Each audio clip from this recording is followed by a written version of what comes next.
because they started to write the script for Godzilla vs. Frankenstein, but then they switched Frankenstein with Mothra. And that's why there's not a Godzilla movie in 1963, because they switched movies in between. Okay, I didn't know that little part. No, yeah, that's why there's no Godzilla movie in 1963. You see, I always wondered that, and you see, you want to know what I honestly thought? What? Like, this is just me, like, being too lazy to look it up. I thought they were in the midst of making a Rodan versus Godzilla. They were doing that too. And then it got pushed to Ghidorah the Three-Headed Monster. No, they were doing that too, actually. They were going to do that too. But they had the same feeling that I had, that that's not an interesting enough fight. Mm-hmm. Because prior to Godzilla vs. Mechagodzilla 2, Rodan doesn't have any powers to speak of. Yeah. And Godzilla would just pretty much win. I mean, and you know, in my third Godzilla movie, where Godzilla fights Titanosaurus, it was originally going to be Rodan. Oh, really? Yeah, but I cut it out. Because I was like, no, Rodan's been in enough. Titanosaurus has only been in one Godzilla film. Yeah, that's true. So I was like, okay, here you go. I will agree that Rodan is underused, because people who have said that... Because, I mean, he's actually been used less than Anguirus. Yeah, he has. I mean, but the thing about Rodan is, he works better on his own, I think. I really do. He really does. Because he's not strong enough to fight Godzilla. Like, have you seen... Sorry, go on. Have you seen the Japanese version to Rodan? Again, no.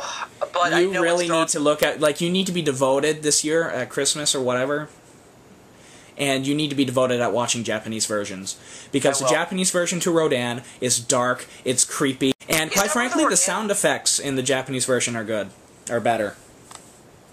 Yeah, and you know what? The thing is that I saw Rodan on a classic media DVD. Yeah. And I know now that the Rodan, the Japanese version, comes with the Japanese version of War of the Gargantuas. Yeah, that's what I got.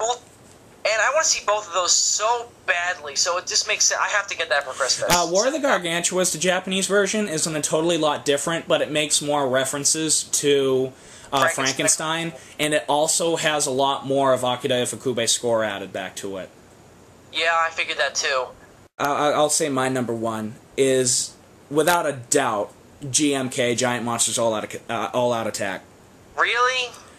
I am sorry. When I first watched that movie, I hated it, but when I watched it again, my mouth was dropping the entire time. I was like, holy crap, I care about the characters. The music score is the most epic soundtrack I've heard for a Millennium Series Godzilla. Mm-hmm. And honestly, I thought Godzilla looked BA. I'm gonna get lynched for my opinion about GMK. Okay. Because I don't hate it. I love that movie. Okay. But it's not one of my favorites because I have seen both the Japanese version and the American version. Mm-hmm. And I know for a fact that it spends way too much time making fun of Godzilla than it does actually showing him. And let me defend that first, because I have a couple of scenes to bring up. Conference room. This is funny. I started cheering when I saw that scene. The conference room where they go like, why is it always Japan? Yeah. I was just laughing. I don't like that line, and here's why. Because it draws attention to the main flaw of Godzilla in general, is that it's always Japan, and it's been explained, but the question's always there, and don't bring it up. I mean, I just really don't think it should be brought up, because it is a really kind of a flaw. I mean, he's tied to Japan, but it is a flaw to me. I don't like drawing attention to it. And the thing is that GMK really is, because again, I like the movie, and I like it for the same reason that you said, because it's dark, and it really brings Godzilla back to his original World War II ghost kind of roots.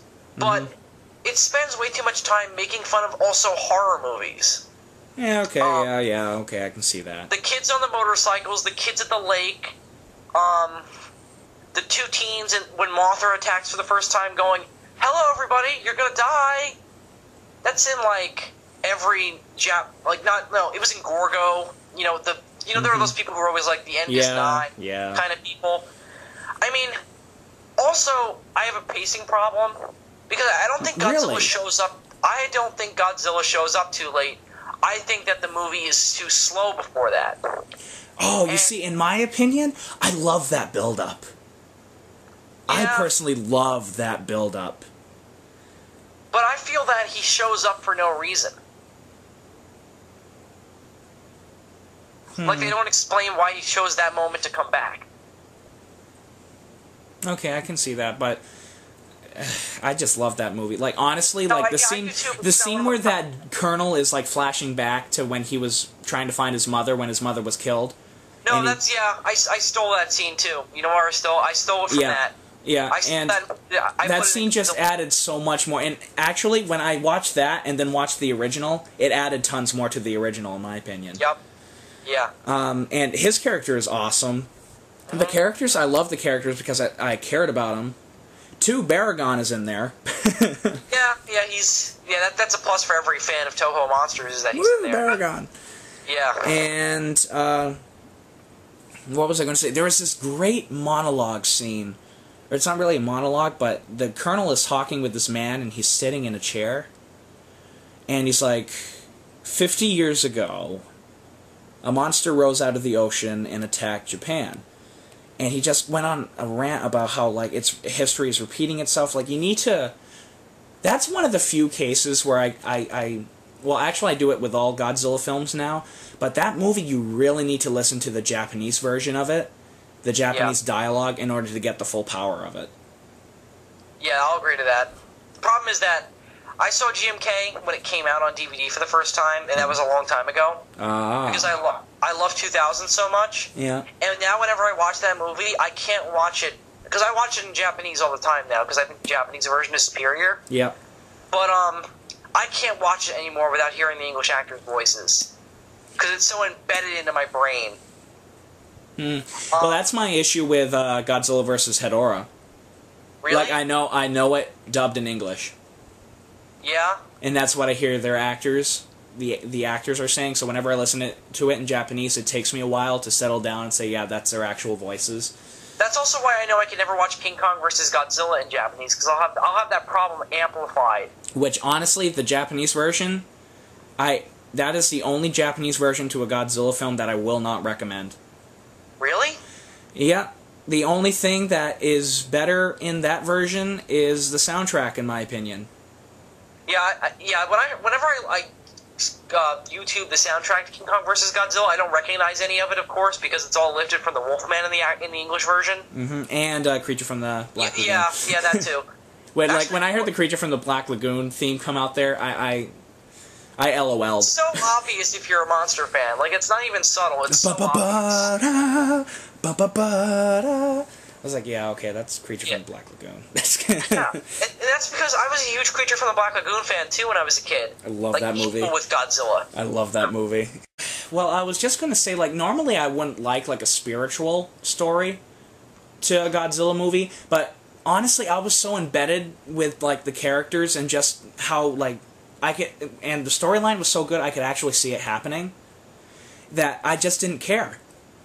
And I was just, like, so embedded, and honestly, I am for Godzilla having eyes with pupils, but... Oh, no, yeah, but still, it looks great. Honestly, that looks fantastic. I have a quick little funny thing. Yeah. Have you watched my series, The Godzilla Gang? A little bit.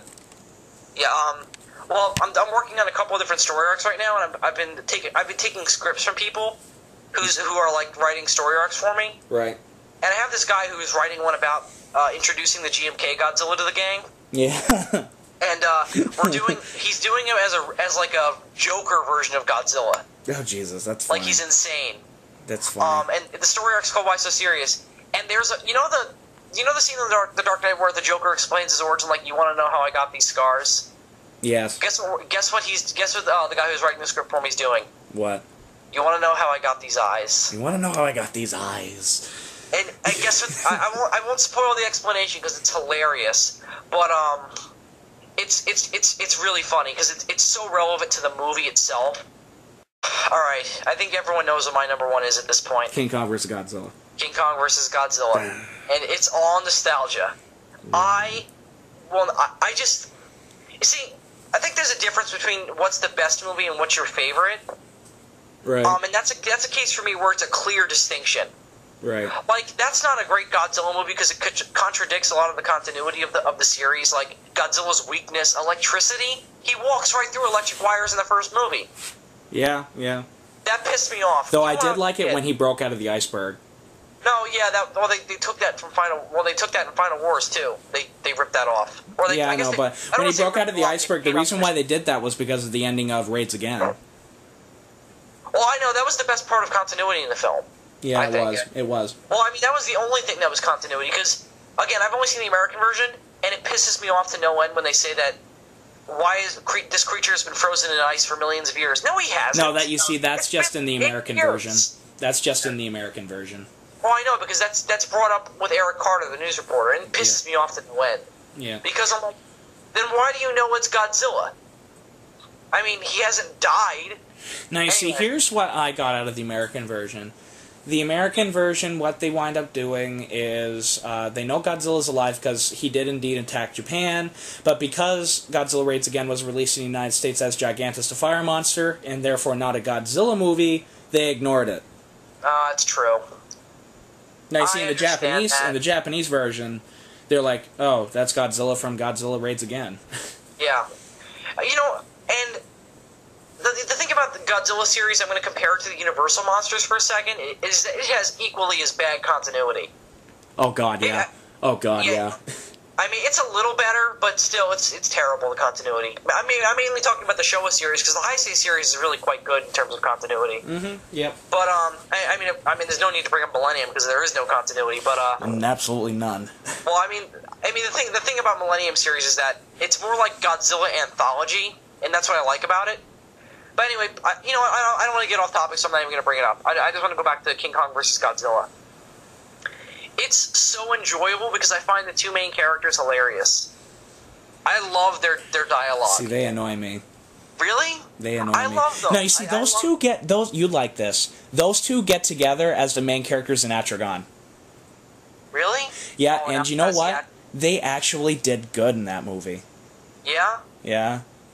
Well, the thing is that, the guy who played the main character was in a lot of Godzilla movies, and he was also in, Kenji Sahara? Yeah, I think his name is Kenji Sahara. Yeah, I'm not sure of his name. Mm-hmm. But I know that he was also in The Human Vapor. That's Kenji Sahara. Yeah, he was also in The Human Vapor. He was a Toho actor. Yes. Because, I mean, people have brought this up before, that if you work for Toho once, they pretty much own you. Yeah, I've heard that, too. They repeat them over and over again. Like, he's one of the actors who shows up in a lot of Godzilla movies, but always in the background. Like, that's his one leading role. Like, he really doesn't show up in the forefront again. Anyway, so I just wanted to also bring up the General. I love the General. He's awesome. Is it Shinzu or is it Shindo? No, it's not Shindo, because...